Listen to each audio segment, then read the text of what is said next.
Today's episode of Hidden Forces is made possible by listeners like you. For more information about this week's episode or for easy access to related programming, visit our website at hiddenforces.io and subscribe to our free email list.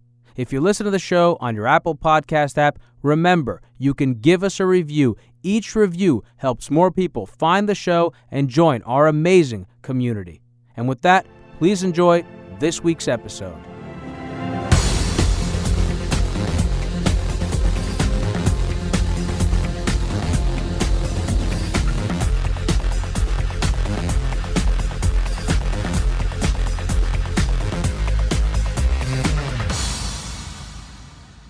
What's up, everybody?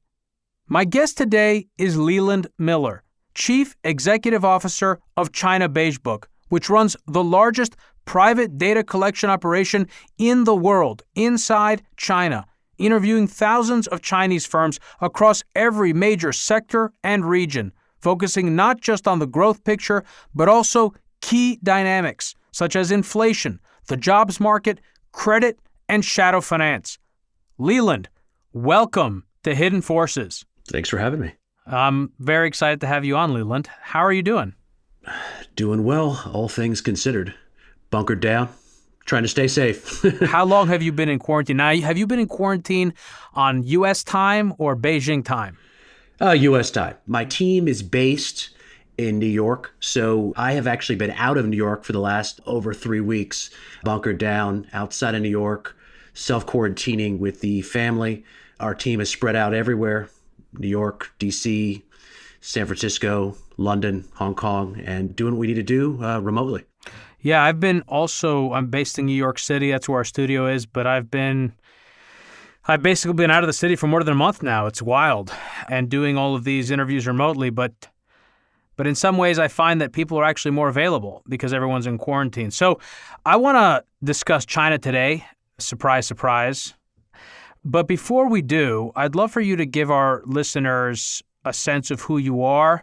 I want to also know, obviously, what is China Beige Book, but also how did you get into this business? I mean, were you always a kind of data sleuth, data analyst, someone who was interested in economics? How did you get into this line of work? Yeah, not at all. So my background is in China. I've been doing the Chinese language through college. I studied Chinese after college in Taiwan, did a language fellowship over there, and also did a master's in Chinese history at Oxford University. So I have had my foot in the China world for many years. But after I finished grad school, I went to law school. So I was at the University of Virginia for a number of years, and from there went into law at a big law firm where I was doing transactional work out of both New York and Hong Kong. But while billing these mega law firm hours, I continued to keep active on China. And I was working on China issues in DC. I was writing a lot. I was speaking a lot. I was doing advisory work for buy-side funds even early on. And eventually, I just decided to jump over to something I enjoyed most. I was counseling a buy-side fund once who was asking me some question about, official inflation numbers from month to month. And I said, look, none of this matters.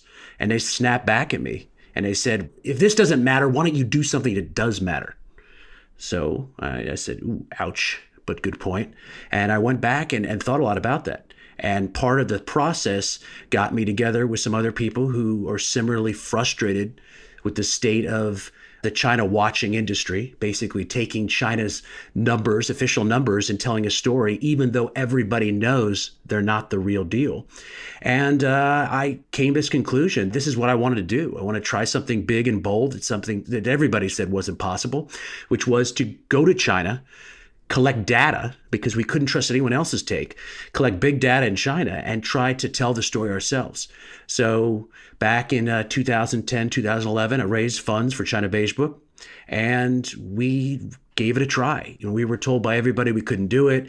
China's a black box. They'll never let you operate. Firms won't tell you what's actually going on. And we were not just pleasantly surprised, but we found that we could get just about any type of information we wanted if we asked the right questions. And we kept making the survey bigger and bigger and bigger. And we didn't target just things like what growth is like, although that's a big portion of what we do. But we were tracking inflation metrics, we were tracking the jobs market, and we were tracking the credit environment, which is something that nobody's ever been able to do before. And within credit, we started tracking shadow finance. So this has really gone in some amazing ways that even we didn't think was possible. And we're almost, we've been doing this for almost 10 years. So it's quite a lot of fun. I'm very interested in this, what you said about asking the right questions. What do you mean when you say that? Well, I think one of the major problems with going into China is that the people don't know how to survey in China. And, I'm going to keep some of this close to our chest because there's some of these are our proprietary secrets here. But I think the major problem was you typically had people who were China experts trying to get data, or you had poll takers who didn't know China, and there was never the right combination. So when we started this, we had several different arms. We had longtime China experts. We had professional poll takers, people who have done international survey taking for their whole career. And we had financial and data analysts who were able to crunch the data. So when we put all this together, we figured out the right way to do this. And the right way to do it is to not just use a few firms and not just concentrate in popular big cities or on the coast or just large firms. The entire purpose behind China Beige Book was doing away with all the other biases that made the rest of the data questionable. So for instance, when you look at the PMIs, the Purchasing Managers Indexes, you've got a state PMI, which overly focuses on, big firms and certain geographical locations. And then you've got a private PMI that focuses on smaller firms, often private firms, and the other kinds of geographical locations. And usually one PMI is telling a different story because there's not just one China. There's a lot of different Chinas. And so the purpose of China Beige Book was to make something so big and so comprehensive that we were taking in all the different Chinas at once.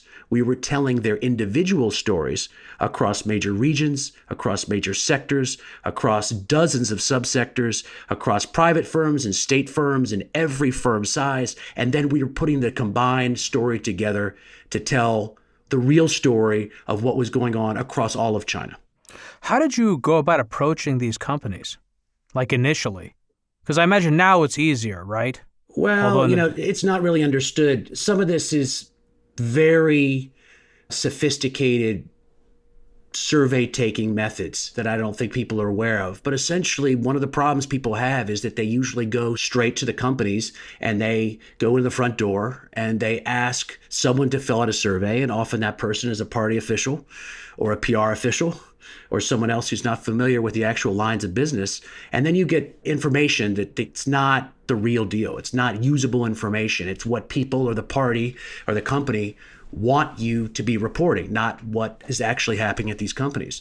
So we had to find methods to get to the right people at the right companies and then expand it. So it's easy enough to do some survey taking in Beijing or Shanghai or Guangdong, but we had to go to the West and we had to go to the center and we had to go all across China in order to make sure that we weren't telling the story of the coast and not the periphery. So this has taken a lot of time. It took us about 2 years of on-the-ground work to get this thing up and running. But now it's entirely electronic. We have an enormous interactive database where all the private data information is used and utilized by clients. So 5 million rows of data, 100,000 different data metrics. It's truly big data. And I would say it's probably the only big data that exists outside of a handful of China tech companies and Beijing government.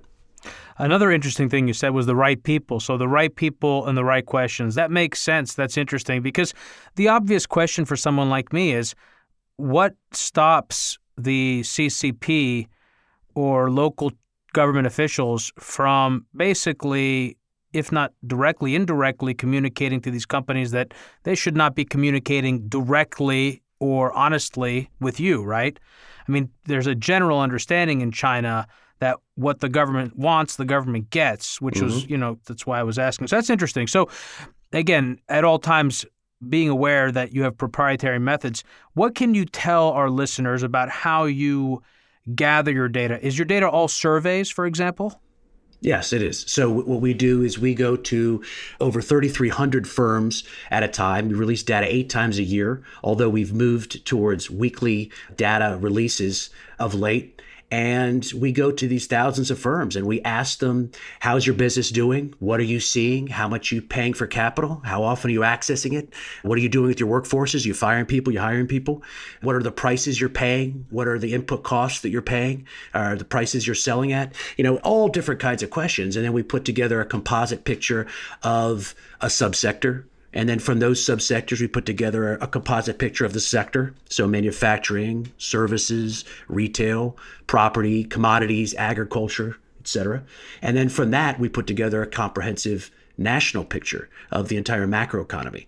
So basically, we build up from many, many pieces of granular information on the ground and build it up to one aggregate picture of what the true China growth and other dynamics are. So one of the problems with China is there's no benchmark, right? You're not going to compare the accuracy of your data to the official numbers coming out of China, right? So how do you gauge the accuracy of what China Beige Book puts out there? Yeah, that's actually a very astute point, because one of the problems we had when we started this out was people would tell us, okay, we believe that you've got the real picture on China. But if they're announcing fake numbers and markets believe or are willing to believe the fake numbers, then what advantage do we have by using your stuff? So it took us a bunch of years to sort of figure out exactly how to navigate this universe. One thing that I was told very early on by a CEO was that we don't care what China's actual numbers are. We care what market's perception of those numbers are.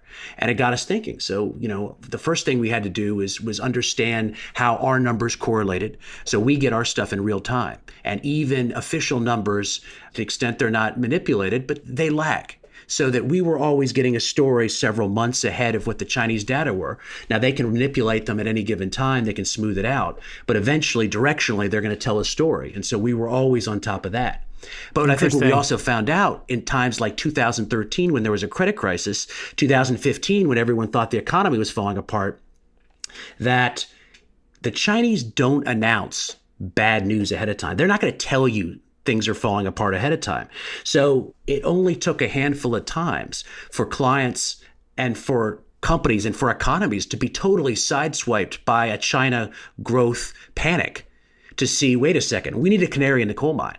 So I think the first real group of companies that came to us as clients were ones saying, we're sick of not having any understanding of where the messaging is failing.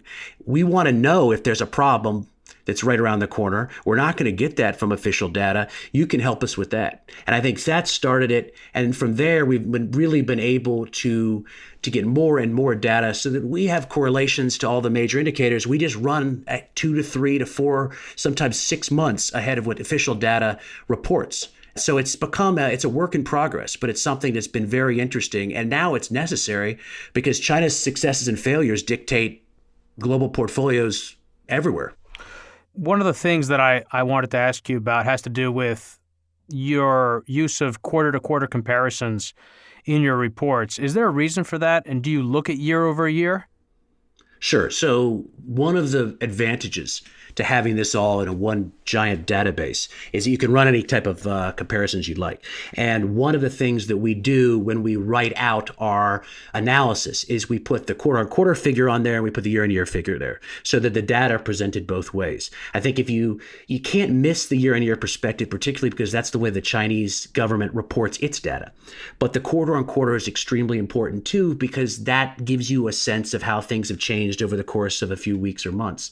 In terms of reporting quarterly data or 8 times a year data instead of going into months and weeks, it's what we found is that when you report data out of China in particular, but this applies to most monthly data, you get an extraordinary amount of white noise. And one of the problems with the PMI, which was released monthly, and this is not just a China issue, this is any PMI released monthly, is that people make a lot of very small movements. You can have a movement in 1 month that goes up a little, the second month up a little, the third month a big drop. For 2 months, you may have tricked yourself into thinking there was some sort of positive momentum, but the real story of the quarter was a more precipitous drop, or the reverse of that. two baby dips and a large improvement. It's always good to have frequent data. But if you have too much white noise, it won't tell the story. And we ran different time periods for this. We settled on the types of periods that were actually proving to us to be forward-looking. We could tell what was happening both in reality and in Chinese official data weeks, months, sometimes quarters ahead of what was being announced when we did our data in a certain way. And that's sort of the methodology we settled on. Well, one of the reasons I asked about that specifically about quarter to quarter versus year over year has to do with the incidence of Chinese Lunar New Year during this most recent quarter that you reviewed in your early look brief. How does that factor into the data? The fact that I assume that was during a time of year where there would be a lull in economic activity? Sure. And, the problem is you cannot make much, as you say, you can't make much out of January to February comparisons because sometimes Lunar New Year falls one place, sometimes it falls the other. Even Beijing has recognized this in the last couple of years by combining Jan-Feb data in most instances. So if you're never going to come out with any really important conclusions about jumps in growth or falls in growth between January and February, the most effective way to looking at Q1 is by looking at a quarterly figure. That doesn't mean you can't break apart the figure. For instance, when we were looking at what was happening in China as coronavirus was spreading, we broke it apart and we were reporting weekly updates. Here's the share of firms that were reporting back to work by sector, by subsector, by state versus private. And here are the results that they were telling us in terms of output and sales prices. So you can present certain data, but you can never oversell January to February data as being something major. The most effective way of looking at this is from a quarterly lens. But so long as you understand that, you can break it down into smaller time periods. But this is something that Q1 operates just very different than most other quarters. All right, so let's get into what your report shows for Q1. Q1 is the quarter where China began to enact its lockdowns, right? Did it begin at all in December? When did this start? It really started in January. So you had reports of something fishy happening in Wuhan and a couple other places in December, arguably even November. But nobody knew what this was. I mean, you've seen epidemics in the past where, you've seen swine flu, you've seen diseases wiping out the chickens. You've seen all kinds of things that were just a very small micro China story. They were tragic, but they weren't global issues. And so very few people were paying attention to them before January. I think January is when this became a bigger issue. The Chinese government started to treat it more seriously. You had potential contagion problems simply because on Chinese Lunar New Year, you have everyone traveling everywhere. And so the potential of a spread of the virus became a bigger issue. And then when people didn't go back to work after Lunar New Year, that was when I think the entire world took serious notice of this. So it's a Q1 story for China, even though you had some issues before it. So there are multiple aspects of your report, obviously. And right now I'm looking at both the key economic indicators for Q1, but I'm also looking at the Credit Shadow Finance Monitor report. Let's go through the sort of real economy to begin with. What have we seen based on your numbers in terms of economic contraction in the first quarter in China? Yeah, well, the thing that jumped out from the very beginning, when I say that, we started reporting numbers in mid-February. That was almost a month, at least 2 to 3 weeks before anybody else was putting out any type of numbers on this whatsoever. And the depth of contraction, the breadth of weakness was really eye-popping. These were the worst numbers we've ever seen, and there's never been anything close. Every sector was in severe contraction. Every region we track was in severe contraction. Every subsector, I think, except maybe one or two, were in severe contraction. Every headline metric we saw was showing severe weakness. So this wasn't something we'd ever seen before. And what was interesting is that it was less surprising looking at the data in February when you were looking at all these firms in lockdown, forced shutdowns of certain sectors like property, and of course, manufacturing factories being shut down. So you don't expect the numbers to be anything other than terrible during February. What really became interesting is that when we moved into mid-March and the Chinese government started pushing people back to work and started advertising the idea that firms were reopening at this torrid pace and that workforces were back and that, things were getting up and running and lights were being turned on, we were reporting all through that period. And what we thought was fascinating is that even as firms were going back to work, and we saw that by our closure rate falling and firms reporting being back to work in whole or in part, the data kept getting worse. So the output was not going up. Firms were still reporting very bad data. And so the idea of a recovery that people had on a V-shaped recovery in March into April, it became very clear very early on that this was never going to happen. Firms were just getting their bearings. Even when they were reopening, they weren't returning to any type of growth. And March data were much, much weaker than people thought. And we saw that from the very beginning in March. So there was less surprise when some of these weak numbers came out, even from China's government, because it's what we had been seeing all the way through the quarter, it getting worse, if anything, not getting better, even as we got into mid-March. Does that mean that a good number of people were not going back to work? Does it also mean that firms, in order to appease workers or enact safety measures, limited the amount of time and productivity of firms? Is that partly what it is? Is it a reflection of the productivity hit that you get when you have to run a factory with safety and NPIs as, non-pharmaceutical interventions as being a core aspects of your operations? Well, no question that was part of it. But the real problem was that going back to work didn't mean what people thought it meant. So, you had these headlines, China's getting back to work on the road to recovery. Well, what does back to work mean?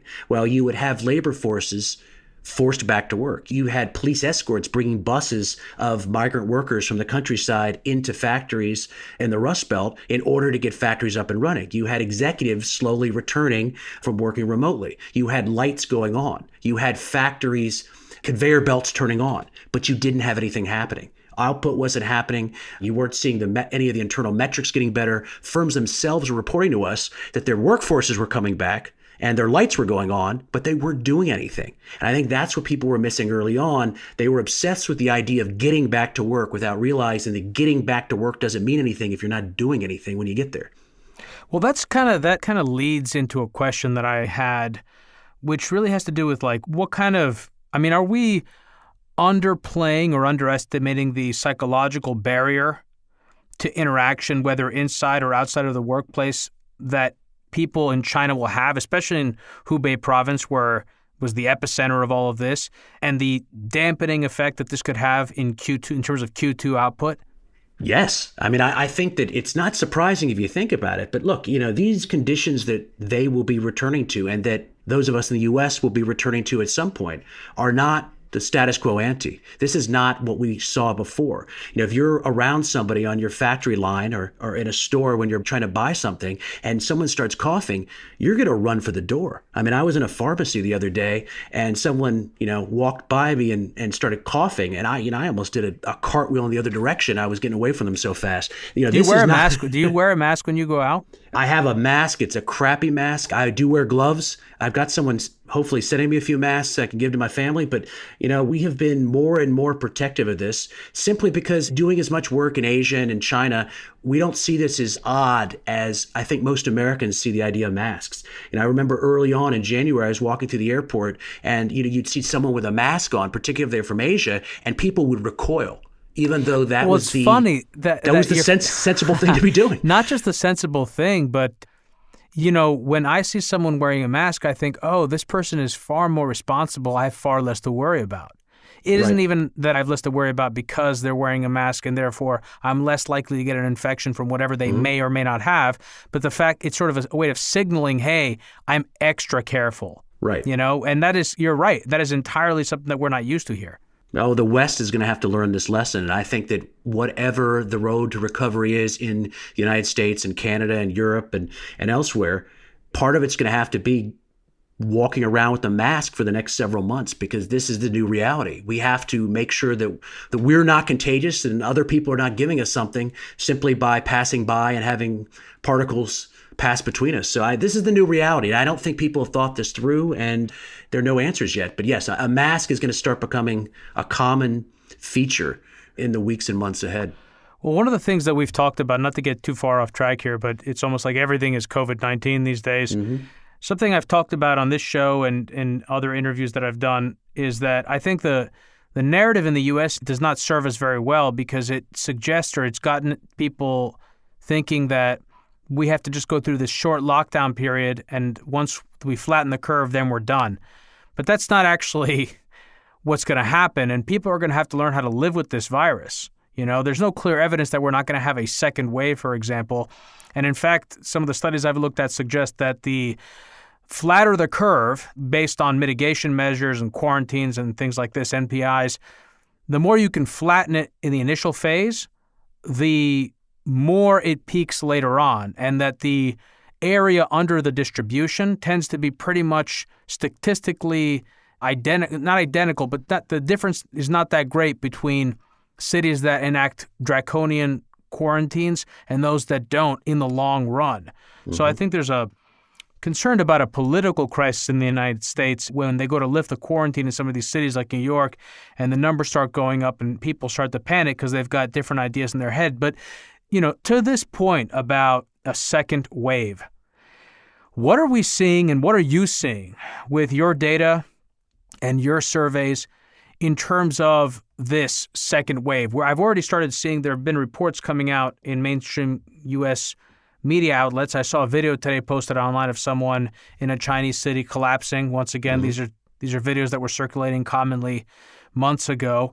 What are you seeing in terms of reinfections, or rather a increase again in prevalence of the virus now that the quarantines have been lifted? Yeah, it's too early to know. I mean, the second wave can mean a lot of things. It can mean letting up on draconian measures and then seeing social distancing go away, and so you get you get more infections. It can mean allowing more people to travel to China. You see what's happening on the Russian border. They're actually putting new cities into lockdown because people are traveling into China and respreading it. There's serious questions about whether you have immunity once you get it. So we could be seeing a first wave now. People could be relaxed. It could either be because of the weather or because of some temporary immunity, and then you could see a reinfection wave hit again a few weeks or months from now.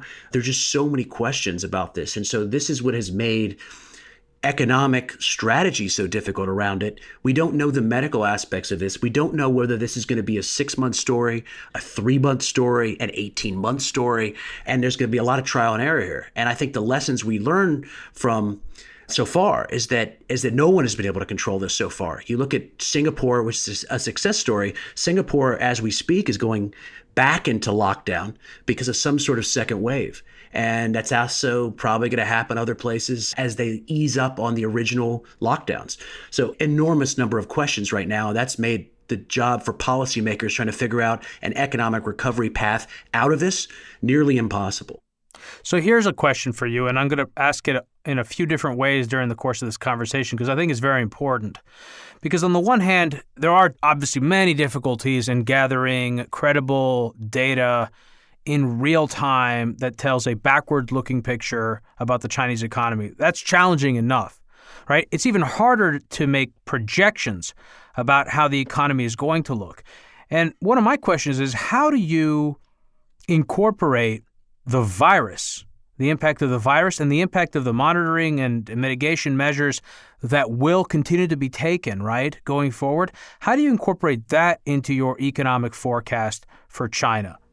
Well, one way is we collect data on it. So, for instance, what we're doing for April is we're going to have an entirely new discrete survey out in the field asking people about supply chain questions, about possible COVID-19 relapse questions, asking about credit conditions and how the economic stimulus in the aftermath is happening. I mean, we know that they're pumping an enormous amount of money into the economy. Everybody who's seeing this is. But so what do we know? What do we know about their stimulus efforts? Because for me, when I've tried to study China, it's almost like I had written out some questions for you and I scratched them all out before I came in here because I was like, I'm asking these questions from a Westerner's perspective.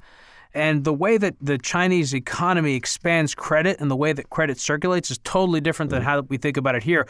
So what are they doing? And is it in any way unusual or even significantly greater than what we've seen in past economic downturns? Absolutely. This is unprecedented. And I spend a lot of my time explaining the nuances of China's non-commercial financial system and how it differs from Western commercial financial systems and how, the West allows risk-taking and it's not backstopped by the state and allows firms to fail and all these other things. This is not a time in which any of that applies. I think what you're seeing for the U.S. Fed right now is the same type of approach that China's looking at and everyone else is looking at, which is this is such a massive all-encompassing issue. It's a supply shock coupled with a demand shock, the likes of which we've never really seen before, that you have to throw everything at this. So looking at the China example, they are trying to backstop everything. I mean, the biggest threat to the party has always been social unrest. Social unrest comes from people who don't have jobs. So they don't want to lay off workers. They don't want firms to go out of business, but you can't backstop everything. And even if you could, you can't do it all at once. So one of the big questions for us is, what are they prioritizing? And how fast are they getting this stimulus out? And what are they not doing? So one thing we are seeing is we're seeing, more stimulus early on going to the usual suspects: manufacturing firms, larger firms, state firms, coastal firms, the traditional bread baskets of growth. That doesn't mean everybody else isn't going to get it. It just means that those guys are getting priority. Another thing that we've seen is that the credit numbers in the first quarter are actually somewhat deceptive because they're lower than one would think. And that's because of physical disruptions to the credit market. So people could not go out and get the loans they needed. They could not issue bonds because the economy was in lockdown. Banks were closed. People couldn't travel places. Well, the banks couldn't be open remotely. Why is that something that would seem to be one of those things that wouldn't need to be impacted by the lockdown? Or at the margin, sure, but why would banks be enabled to extend credit during a lockdown? Oh, some can. But the entire Chinese economy, it wasn't in a place, no economy on earth is in a place where you just call up your banker and then every loan would be extended automatically. The U.S. is trying to do that right now with the small business loans. But It's not that this stuff isn't happening. It's an enormous logistical nightmare. You've got millions of firms in China trying to access credit. You've got consumers who need to be paid. You need credit too. So it's a logistical nightmare. So what I think you're seeing right now is you're seeing the levels of credit high and will continue to get higher as we go along, simply as they run through the priority line. There's a queue for credit, and they're going to try to give everybody everything they can. But interestingly, the one thing they have not done yet, but we're watching this closely, is go to the old playbook of heavy infrastructure stimulus. So back in 2016, you saw a real scare in mid-2015. You saw a total China market panic in early 2016. And one of the ways China recovered from that was building lots of things. Many of these were bridges to nowhere. Others were, apartment complexes that wouldn't be lived in. Others were productive things. But basically just building. This is just something that China has done a lot of after that happened. And I think they saw that as a necessary evil because it was in the run-up to the Party Congress where Xi Jinping was cementing his rule. There was some political strength to the economy that was needed for political reasons. After that was done, I think a lot of people in Beijing, a lot of influential people in Beijing said, this is it. We're not going to try to do this anymore. We will stimulate the economy, but we're not going to do it the old school way of just building things. And amazingly, that was what we saw in our data. And 2019, which was a much weaker year than 2018, you actually saw stimulus, because you always see stimulus in China, but you didn't see it going into transportation, construction, or any of these sectors where they're just building. What you saw is broader credit provision to firms. So they would stop firms from going out of business. Small, medium-sized enterprises who typically couldn't get credit, they were given credit. Private firms who couldn't get as much credit as state firms, they were given credit. Agricultural firms, they were given credit. So there was stimulus. There was more credit provided. But you didn't see a resort to the old playbook of just building things, which is what scares a lot of people in Beijing about the non-performing loans and the debt to GDP ratio. It scares people in Beijing a lot more than it does in the West in terms of views of China's economy. They're much more cognizant of their problems in China than they are outside of China. Well, they've stimulated that sector so much that they've actually had to go abroad to find places to build stuff. That's right. And they know that. And so this, until coronavirus took hold, I think their playbook had moved away from this. They thought it was a danger to the party to continue to rely on this lever. But I think what's interesting now is there are conversations going on in Beijing. How much do we have to fall back into this? Because the story of China's growth is no longer a story of domestic resiliency. Q1 was terrible. They're in severe contraction, and they are recovering from that contraction in Q2. But the problem is the rest of the world is shutting down. All of China's trading partners are shutting down one by one. The U.S. and Europe, of course, at the top of the list. So there's no global demand. Export orders are falling off a cliff, which means that the original recovery story they thought they could tell back in January or even February, they can't tell anymore, which means that not only are the party's growth targets way, way, way out of the line of possibility, although they haven't admitted that quite yet, but the idea of how do we spur growth in the absence of demand when we don't know how much of this demand is going to be taken offline and for how long.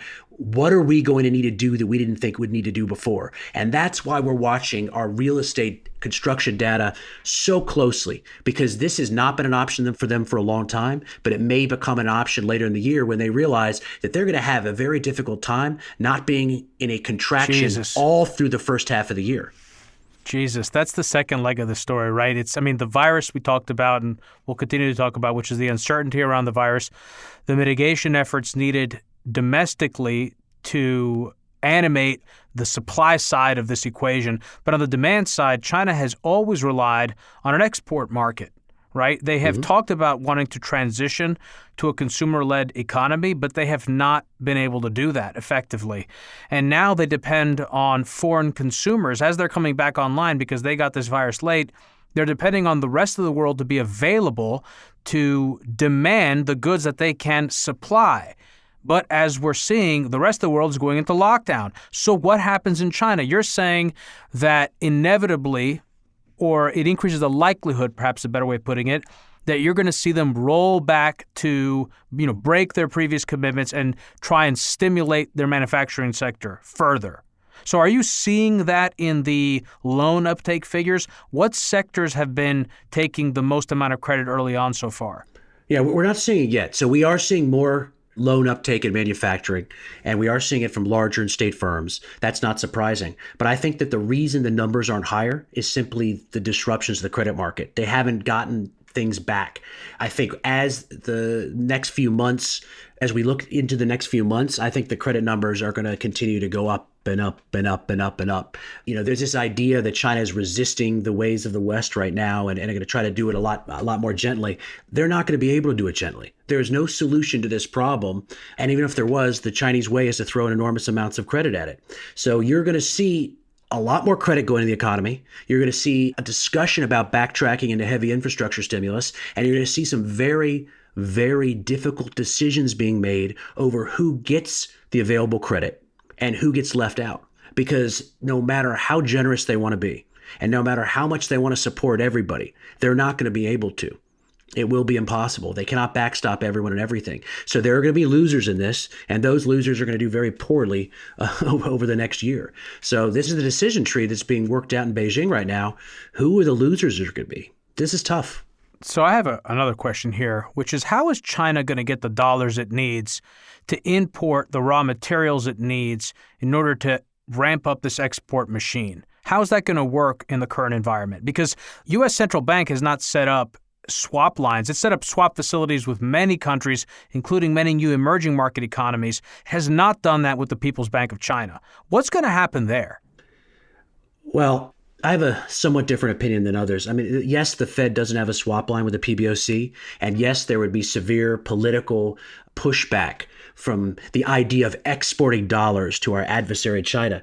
But, the Fed also doesn't have a swap line with other banks of allies. I don't think we have one with Korea, for instance. So the idea that if things got really bad, and we're talking about some of these, the idea that this is going to be a Great Depression, services are dead for the next 6 months, unemployment, it just goes on and on and on, and businesses can't get back to work in any meaningful way. I think a lot of things that were not possible before will become possible. You've already seen that with the type of programs the Fed has released in the last few weeks. I think that there's just no level they won't go eventually in order to stabilize or save the economy. And I think that includes extending swap lines to the PBOC eventually. And I think that means extraordinary types of fiscal and monetary policy in both the U.S. and China and everywhere else. But what would be the reason for doing that? Would it be because they'd be concerned that they would begin to flood the market with U.S. Treasury securities in order to raise the dollars they need? Would it be because they would be concerned that the absence of Chinese manufactured goods would spike inflation at the same time as Americans needed to keep consumer prices low because they're expanding the money supply and expanding fiscal stimulus? I mean, what would be the logic there that the Fed would do that? These are the issues that people are talking about. But the reality is, at the end of the day, when things get really bad, the world floods into safety, and safety is a U.S. dollar. Now, there is an issue, of course, with a lot of Chinese companies having taken out dollar-denominated loans. Right. There is a vulnerability there. It is nowhere near what it was a number of years ago when China was extremely vulnerable on this. But look, you have, in a world where the dollar is strong and appreciating, you need to have dollars yourselves. And I think that if the PBOC wasn't able to get access to dollars, you'd have a major problem. They would circle back on the rest of the global economy. It would hit emerging markets, and then it would hit everyone else. So I think the idea is that the dollar is the flight to safety. And I think if we're going into something truly horrific, then there will have to be access to the dollar from just about every one of the major players. And I think if there was a restriction on that for too long, it would cause a rupture in the system. So here's another question for you.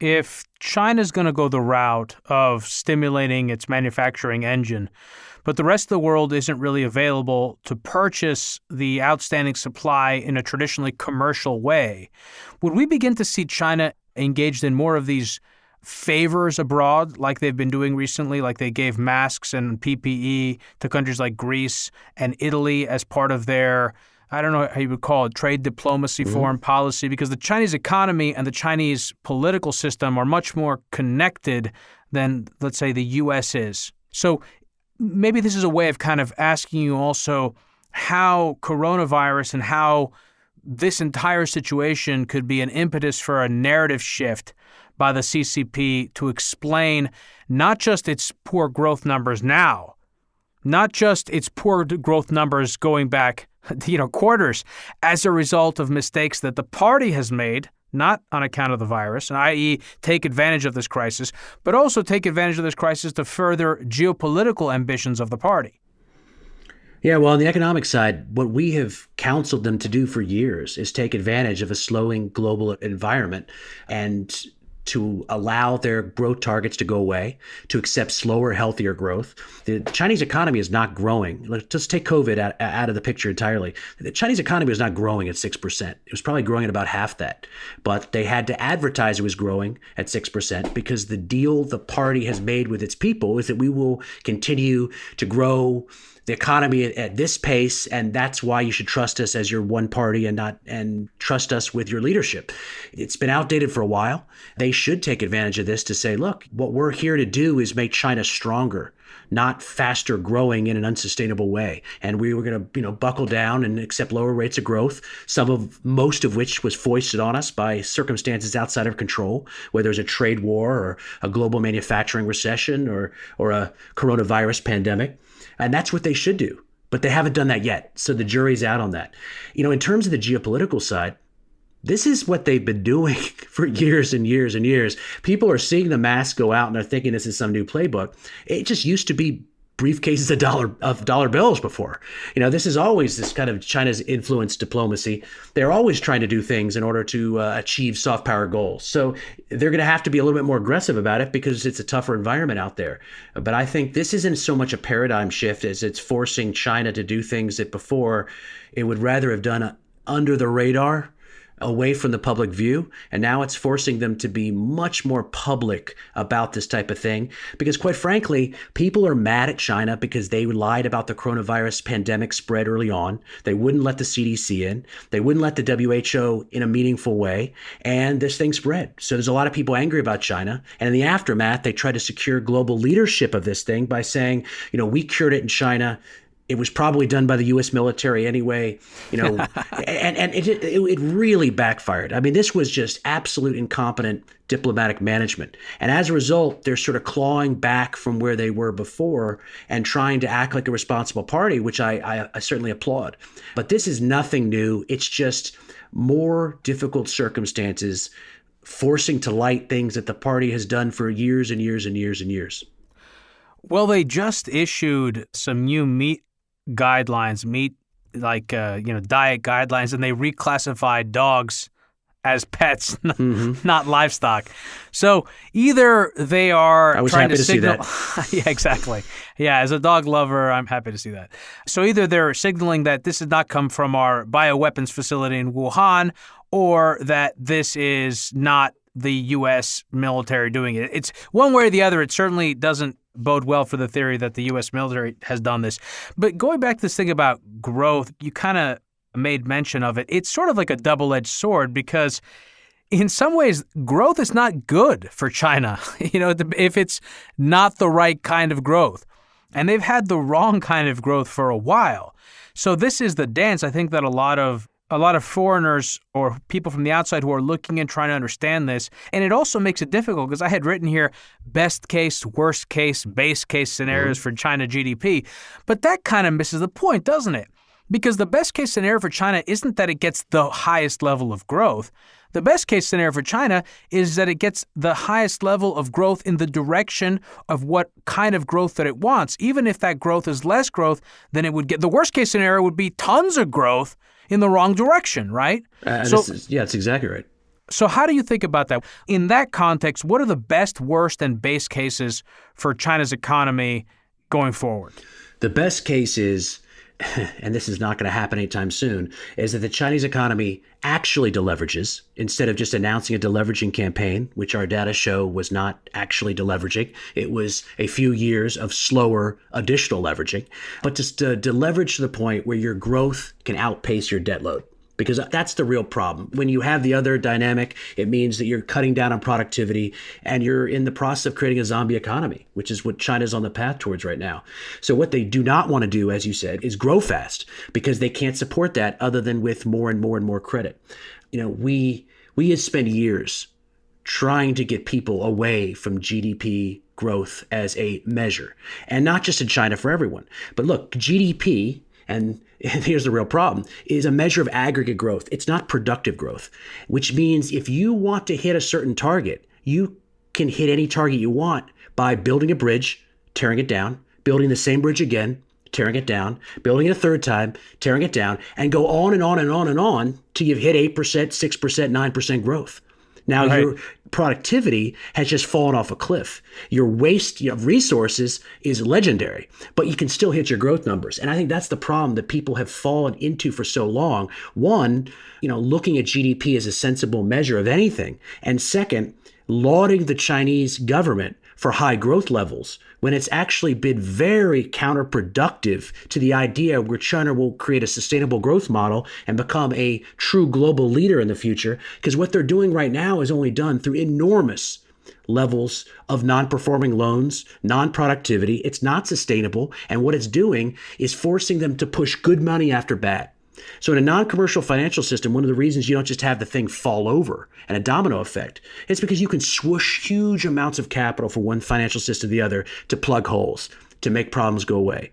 But what that means is you're always chasing good money after bad, and you're always lowering your level of productivity compared to what you'd be doing if you just let the bad actors fail, the bankrupt firms go bankrupt, the trust products that should be not returning anything go. We can't even do that here, Leland. Hey, look, I'm aspirational. We can't even. This is crazy, right?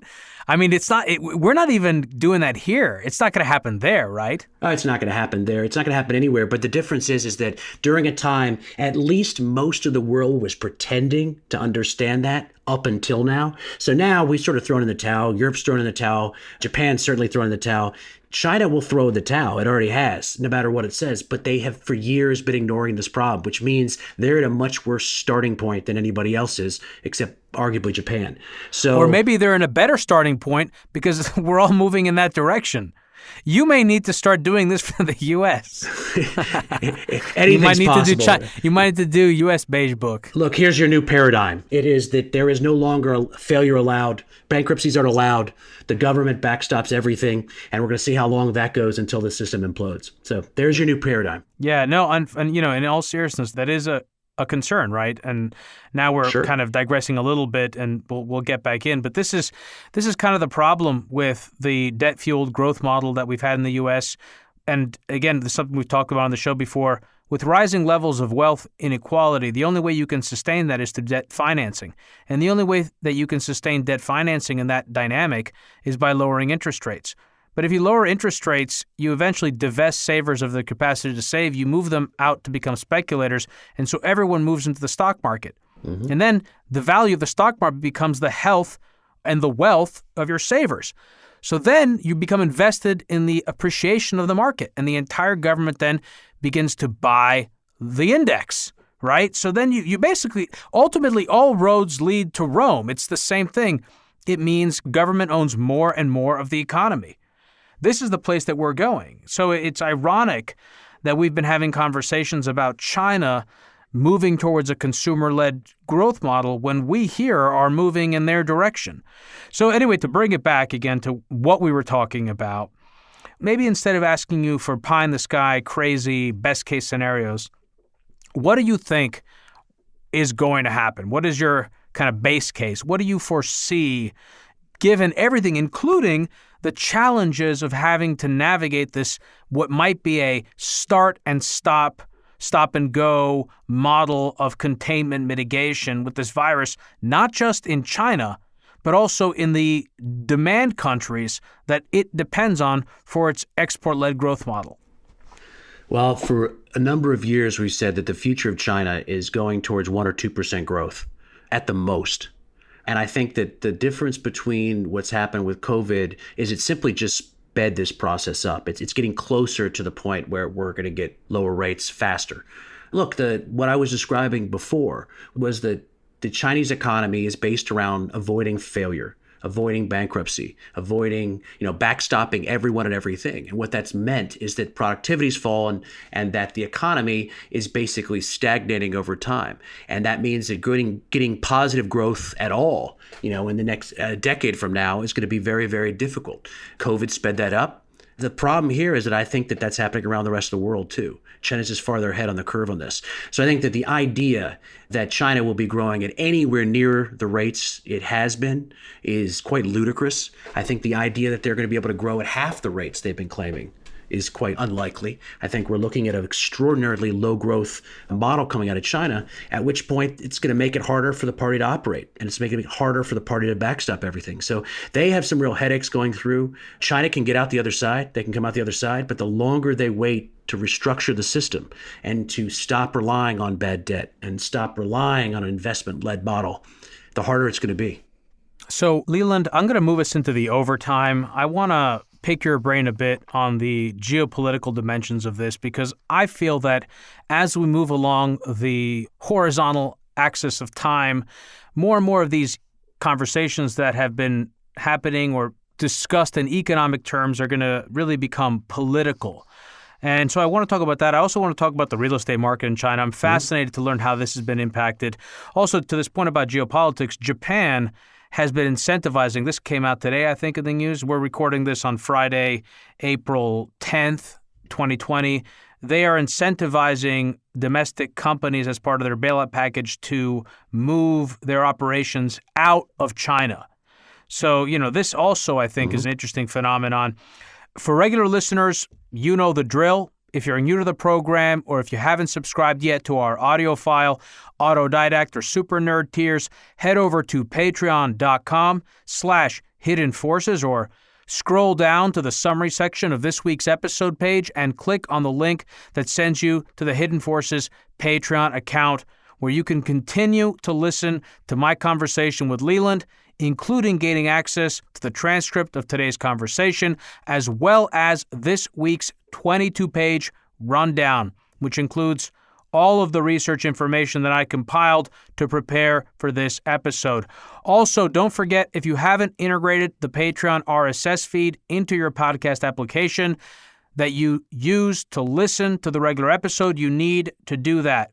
Overtimes are downloaded directly to your phone, and you'll be able to listen to them just like you listen to the regular episodes.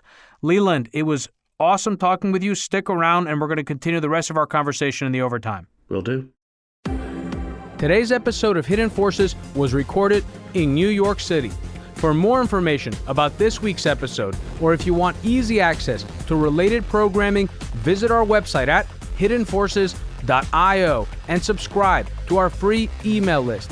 If you want access to overtime segments, episode transcripts, and show rundowns full of links and detailed information related to each and every episode, check out our premium subscription, available through the Hidden Forces website or through our Patreon page at patreon.com/Hidden Forces.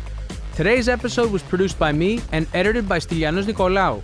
For more episodes, you can check out our website at hiddenforces.io.